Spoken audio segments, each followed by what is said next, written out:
Hi children. ఈరోజు ఓ తమాషా కథ చెప్పబోతున్నాను. అడవిలో హాయిగా ఉండే బుజ్జి కోతిపిల్ల పట్టణవాసంలో చవిచూచిన చేదు అనుభవాలేంటో కథ వింటే మీకే తెలుస్తుంది. ఇక కథలోకి వచ్చేద్దాం.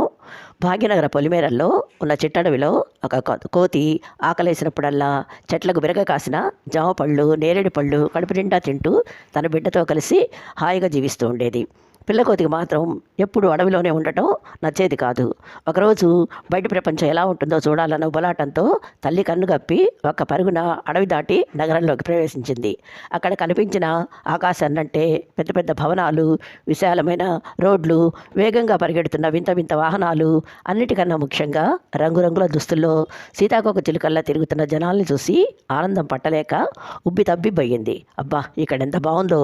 ఆ దిక్కుమాల అడవిలో ఏముందని, చెట్లు పుట్టలు పిట్టలు తప్ప ఎంచక్కా ఇక్కడే ఉండిపోతే భలే బాగుంటుంది అనుకుంటుండగా తల్లి కోతి బిడ్డ అడవిలో ఎక్కడా కనిపించకపోయేసరికి కంగారు పడుతూ వెతుక్కుంటూ వచ్చి పిల్లకోతిని చూడగానే ప్రేమగా దగ్గరికి తీసుకొని, ఇలా చెప్పకుండా వచ్చేస్తే ఎలా నాయనా, నేనెంత భయపడ్డానో తెలుసా?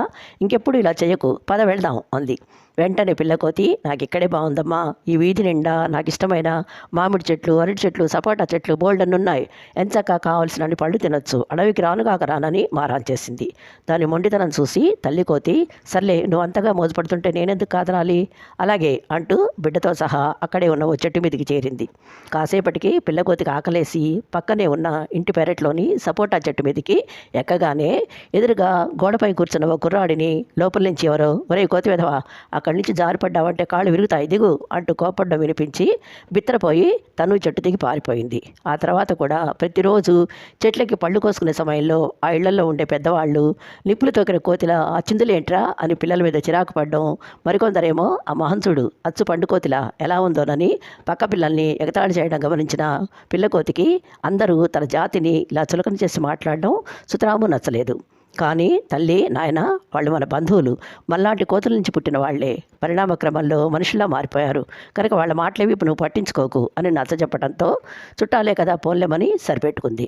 కానీ ఒకరోజు మామిడి చెట్టెక్కి పళ్ళు కోసుకోవడం చూసిన ఆ ఇంటి యజమాని, చిచి దద్రబగుట్టు కోతులు, పండు కనిపిస్తే చాలు వాటి అబ్బసబ్బన్నట్లు వచ్చి పడతాయని గావుకేకలేస్తూ కర్ర పట్టుకుని రావడం చూసి పిల్లకోతి బెదిరిపోయి ఒక్క పరుగున వచ్చి తల్లి ఒళ్ళో వారిపోయి, అమ్మా, అడవిలో మనం ఏం తిన్నా అడ్డు చెప్పేవాళ్లే లేరు కదా, మరి ఇక్కడెందుకు ఇలా అంటూ బావురుమంది. తల్లి కోతి దాన్ని బుజ్జగిస్తూ, అడవి తల్లి అందరి సొంత నాయన, పైగా మనం కడుపు నిండితే చాలనుకుంటాం, కానీ మనుషుల్లో నా సొత్తు నాకే సొంతమంటూ ఎంగిలి చేత్తో కాకిని తోలని స్వార్థపరులే ఎక్కువ, నువ్వేం బాధపడకంటూ ఓదార్చింది. వెంటనే పిల్లకోతి, నువ్వు చెప్పింది నిజమేనమ్మా, పట్నంలో ఇలా దొంగతిళ్ళు చివాట్లు తింటూ బ్రతికే కంటే అడవిలో స్వేచ్ఛగా జీవించడం మేలు, ఇక్కడ ఇంకా ఒక్క క్షణం కూడా వెళ్ళొద్దు, వెళదాం పదమంటూ తల్లి చేయి పట్టుకుని అడవి బాట పట్టింది. కథ విన్నారు కదా.